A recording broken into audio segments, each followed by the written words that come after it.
Hello ladies and gentlemen, Secure204 here bringing you another Minecraft World War II vehicle tutorial. In this tutorial we'll be going ahead and building the T28/T95 Super Heavy Tank. The T28 Super Heavy Tank was an American heavily armored tank self-propelled gun designed for the United States Army during World War II. It was originally designed to break through German defenses of the Siegfried Line and was later considered as a possible participant in the planned invasion of the Japanese mainland. The near 100-ton vehicle was initially designed as a heavy tank. It was redesignated as the 105mm gun motor carriage T95 in 1945 and then renamed in 1946 as the super heavy tank T28. Only 2 prototypes were built before the project was terminated. The T28 here is a absolute beast of a tank, I mean, to say the very least. It was a huge vehicle with a 105mm gun, again designed to kind of be a bunker buster and basically like a battleship. It was meant to be tanky.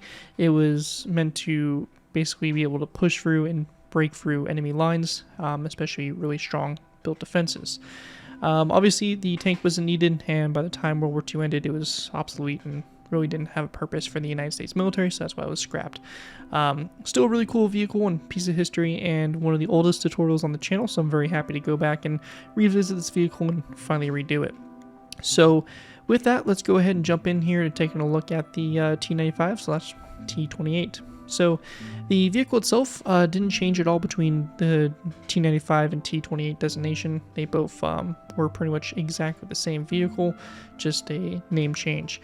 We have the massive 105mm gun here, located in a hull mounted position, so the whole tank would have to shift itself to actually be able to aim and fire the gun, which is pretty interesting in itself.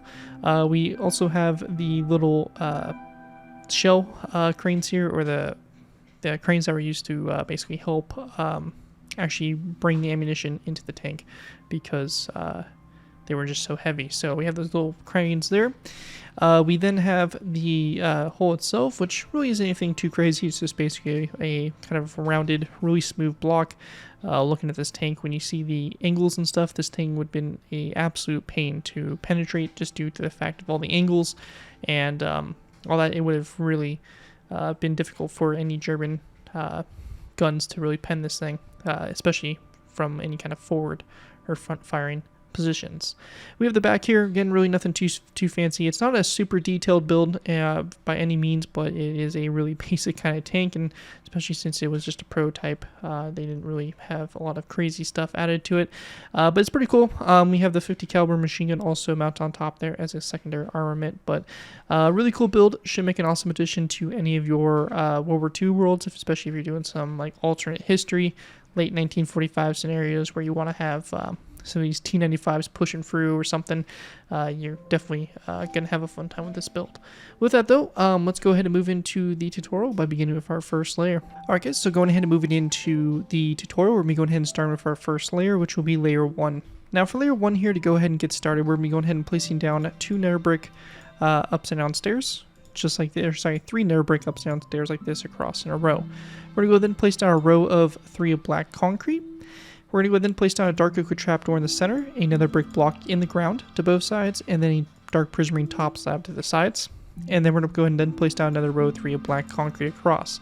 We're going to be repeating this same design all the way along the back of, or all the way back. So a total of 3 more times. This is going to set up our track. So again, I'm going to kind of do this a little bit quicker, but we're basically following the same setup that we used before. And we're going to set up our wheels like that. Then we have our nether brick blocks in the ground in between. And like that. And then we're going to place down our top slabs to the sides.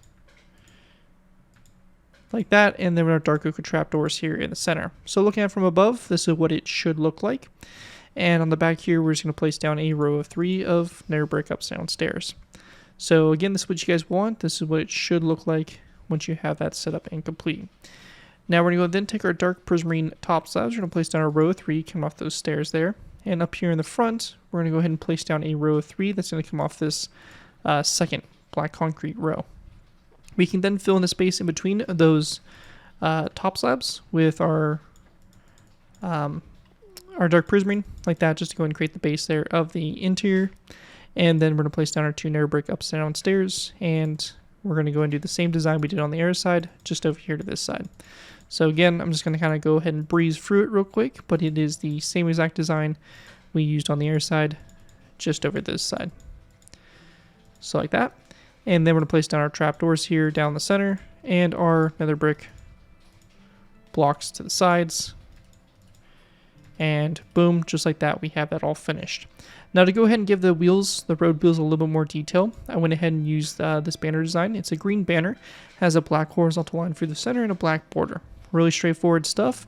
And this banner here is just going to go on the sides of each one of these black concrete blocks. So just like this on the ends there, and also for the inside here on the side of those blocks there. And that is all you need to do for layer number 1. Pretty straightforward stuff, and here is what we should have for the basis set up from up above. And with that, we'll be going ahead and moving into our next layer, which will be layer number 2. Moving into our next layer, we have layer number 2. For layer 2 to start with, we're going to place down a row of 3 of green terracotta across these nether brick upside down stairs. And then we're going to place down a row of 3 of nether brick walls across that space there. We're going to place down dark oak wood signs on the sides here of the corner walls, and then a zombie head coming off the middle wall. And then we're going to go ahead and again place down our dark oak wood signs on the sides here of these walls. So like that. And again, there's a zombie head, and then our signs wrapped around. So it's going to look like that there for the front. After we have that all done, we want to go ahead and then take our green terracotta, and we're going to place down rows of 3 of green terracotta going all the way down the side here over the tracks. So again, just going to go all the way down the side here, and we're going to end on top of this row 3 of nether brick stairs. Now we want to go ahead and also add the US Army star on the side of the build, which is going to be right here on this 4th row. We're going to replace that block right there with the green terracotta like that to both sides. And again, we'll just go ahead and take our rows down for the other side here as well. So again, just kind of filling in the space over the tracks like that. Now in the back here, we're going to go ahead and also replace this green terracotta block with a green shulker box on its side. And in that shulker box, we want to go ahead and place down a item frame. So like this to both sides. And then in the item frame, we're going to place down a green terracotta block and a dark oak wood sign if you're on Java. Now just a little note here, Java is the only version that allows you to place down item frames and signs in the same block space. If you're on a version such as Bedrock, you will have to only place down the item frame, and you will not be able to add that sign over the side of the block. So unfortunately, just a thing that sucks being on a different version, but if you're on Java, feel free to go ahead and add that on. On the sides here of the build as well, we're going to go and take our dark oak wood trapdoors and just run it all the way along the side here, obviously skipping over where that white concrete is, as we don't want to cover up that logo. And all the way on this side here as well. Now, after we have that done, on the back here, we're going to place down a row of nether brick walls that go across like so. And then we're going to place down another row of 3 of green terracotta across that middle space there, connecting the 2 sides together. And then a green stained glass pane coming off those nether brick walls to the sides. Also, from the previous layer, I forgot to add, we do want to go ahead and also add a zombie head coming off this middle slab like so. We then want to go ahead and just fill in the inside here of the tank with green terracotta. So we're going to go ahead and fill this all the way in, all the way to the first row 3 of dark prismarine top slabs right there. At this point, we're going to go ahead and then place down a green terracotta block coming off the center there. And we also want to go ahead and place down a dark prismarine upside down stair to both sides of that green terracotta block like so. We'll also take dark oak wood trapdoors and just place them on the insides here on those 2 green terracotta blocks like that to go ahead and finish off the layer. So that right there is going to conclude everything we have for layer 2. Here again is a top-down view of what that should look like. And with that, we'll be going ahead and moving into our next layer, layer number 3. Moving into our next layer, we have layer number 3. For layer 3, we're going to start off by going ahead and placing down a row 3 of daylight detectors across those walls, just like that. And then we're going to place down an item frame on the middle daylight detectors like so, with a snowball in the item frames like that, and try not to break your item frames with the snowball. We then want to go ahead and place down a row of 3 of daylight detectors over here on the left side. And then we're going to place down a zombie head and then a daylight detector again to both sides. On the other side, however, we do have a bit of a different design here.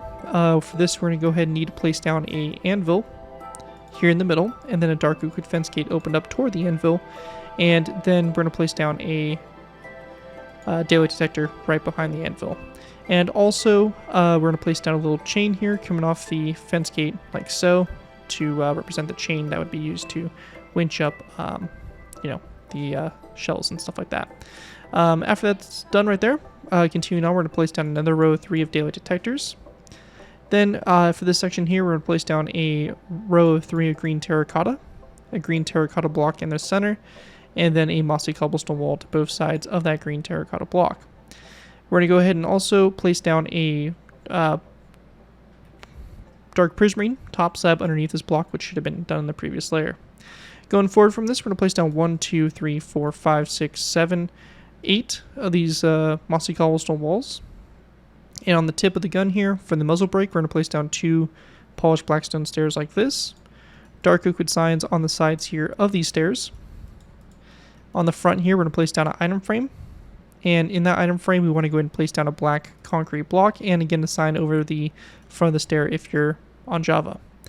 After that, we want to go ahead and then place down a row of 2 of dark oak trapdoors on the bottom of those stairs, and just to get out of the way, we're also going to place in a row of 2 on the top of the stairs. So that's going to wrap that up there. Going ahead and continuing on, we're going to place down a dark prismarine stair that's going to be here to both sides. So just like that, and then we want to place down 2 daylight detectors out to the sides from that stair. We're going to go ahead and then place down a row of 5 of these green terracotta blocks across, and another dark prismarine stair to the sides, and again a daylight detector to both sides like that. Once that's done, we're going to take our green terracotta and we're going to place down a row of 7 across, this time followed by a dark prismarine stair like that to both sides. Along the right side here, or sorry, the left side, we're going to place down 1, 2, 3, 4, 5, 6, 7, 8, 9 of these stairs. And over on the other side, we're going to go ahead and place down 1 more stair back, and then 1, 2, 3 green terracotta blocks. And then we're going to go ahead and switch back to our stairs and place down 1, 2, 3, 4, 5 dark prismarine stairs. Once we have that done, we want to place down 1, 2 green terracotta blocks over, 1, 2. And we're going to place down 2 green stained glass panes on the sides of these 2 blocks on the side of the stair and that first block right there. We're also going to place down an acacia wood button on these 2 green terracotta blocks. And in that middle space there, between that, we're going to place down a row of 3 of end stone. And then we're just going to place down dark oak trapdoors on the back of that row. So just like this. And then we're going to place down another row of 3 of the end stone bricks. And then for the rest of this, we can just go ahead and fill in with green terracotta. So we can just fill the whole inside in here. Again, this is space you could also dedicate to an interior if you so choose to. But for us and our purposes here, we're going to go ahead and just fill this in completely for the tutorial. So just like that, and we have that all filled in. With that all done, that's going to basically conclude everything we have here for layer number 3 of the build. And with that, we'll be going ahead and moving on to our next layer, which will be layer number 4. Moving into our next layer, we have layer number 4. For layer 4 to start with, we're going to place down a dark prismarine slab on top of this block here, and then a green terracotta block behind it, followed by a dark prismarine stair to both sides of that green terracotta block. We're going to go ahead and then place down a row of 3 of green terracotta across the space here, which will be followed with a mossy cobblestone wall to both sides. We're going to go ahead and then place down a row of 5 of green terracotta across, another mossy cobblestone wall there in the corners, and then a green stained glass pane in the corners of those walls like that. After we have that all done, we want to go ahead and then place down a white concrete block in the center here, again for the US Army star markings, and then green terracotta blocks there to the sides. Coming off the green terracotta blocks, we're going to place down a dark prismarine stair to both sides, and then we're just going to go ahead and go back 1, 2, and 3 more stairs. And over here, same thing, or actually, sorry, it's going to be slightly different. It's actually going to be, instead of this stair here, we're actually going to have a lectern, and then a second lectern after it, and then 2 of these stairs, or actually, sorry, 2 walls, actually. So we're going to have 2 walls. So it's going to be a little bit different there on the right side, so just make sure you're paying close attention to those differences there. And then we just want to place down a green shulker box here in the corner to the left. We're going to go and build 1, 2, 3, 4 green terracotta blocks over, and we can just fill the inside in here with green terracotta. Now, once that's all complete, on the back here, we're going to go ahead and take our end portal frames, and we're going to place down 2 end portal frames going back from those blocks there. And in the middle, we're going to place down 2 rows of 3 of end stone brick slabs. Then to the sides, we're going to place down 2 dark prismarine slabs to both sides. And we also would like to take the time to go ahead and take zombie heads. And on the left side, we're going to place down a zombie head on this second stair here. We're going to skip a space, place down there a zombie head, skip a space, and there a zombie head, and then one here on the very back. And same thing's going to be done over here on the very back. Zombie head here, here, and here on the right side. Then we're going to go ahead and place down 2 more dark prismarine slabs going back from those end portal frames. And then we're going to place down a row of 3 of zombie heads across in between them. We then want to go ahead and place down our daylight detectors to both sides, and then 2 dark oak with trapdoors going back from the daylight detector and slab. So it's going to look like that there on the back. And real quickly, we're going to go ahead and grab ourselves an anvil, a dark oak wood fence gate, and chain. And we're actually going to go ahead and make one quick change here. We're going to swap out this daylight detector here in the back right corner with a anvil, a dark oak wood fence gate coming off the anvil, and then a chain coming off that fence gate. So it's going to look like that there on the back. And up here in the front, we also need to expand upon this little winch system here, which will simply just be a deep slate slab and then a wither skeleton skull coming off of it. So really simple there, and that's going to be it for that winch. And with that, that's going to wrap up everything we have for layer number 4 here. And with that, we'll be going ahead and moving into our last final layers. Moving into our last final layers, we have layers 5 through 9. For these layers to get started with, we're going to place down a dark prismarine slab right here, and then a zombie head around all 4 sides of the slab like that to go ahead and create that hatch there. We then want to go ahead and place down a dark oak trapdoor that's going to sit on top of this green terracotta block. And right behind that trapdoor, we're going to be going ahead and placing down a redstone repeater like this with the notches spread apart. On both sides of the repeater, we're going to place down an end rod, and then we're also going to place down an end rod on this green terracotta block here and also this first lectern. We then want to go ahead and take dark oak trapdoors. We're going to place down a trapdoor here, here, and here, and then trapdoors on top of these 2 like so. We're going to go ahead and then place down a deep slate tile slab here, a wither skeleton skull facing toward the back of the vehicle, and then another slab going forward. We're going to place down a dark oak wood sign on the sides here of this slab, a item frame here with a black bed rotated sideways, and again we'll place down a dark oak wood sign if you're on Java. And then we want to place down a grindstone over here to the left side, a end rod coming off the grindstone, and then a chain coming off that grindstone or that end rod just like that. So it's going to look like that there for your gun position there. Then we're going to go ahead and grab a dark oak wood fence post and some iron bars. We're going to place down a fence post here on top of this green terracotta block, as well as a fence post over here on this side. We're going to go ahead and go up from the fence post with 1, 2, 3, and 4 iron bars, and we're going to do the same thing here for the other fence post to go ahead and create our radio antenna. We then want to place down a item frame on top of this green terracotta block with a green terracotta block in the item frame, and then another item frame right next to it. This will be followed up with a green bed in the item frame, rotated sideways like that. Once you have that all done, we then want to go ahead and place down a deep slate tile slab on top of this fence gate, and then a wither skeleton skull coming off the side of the slab for that other winch there. And once you have that all complete, that's going to basically wrap up what we have for the T95, also known as the T28 super heavy tank, and that's it for layers 5 through 9. Actually, one quick thing I just realized is we also have a zombie head that's going to sit right here on top of that block. But anyways, once we have that all squared away, that's going to conclude everything we have here for this tutorial and all that. If you guys do end up using this build, I do ask that you guys give me proper credit for it. This will be linked from a side of the build to a link to my channel or this video if this does appear on social media sites. As long as you guys give me proper credit for it, you're free to use it for projects you guys are working on. Overall, enjoy the build, had fun with it, and all that fun stuff. And with that, thank you guys again so much for watching. As always, don't forget to like, comment, and subscribe. This has been Garrett 2x4, and I will see you guys next time.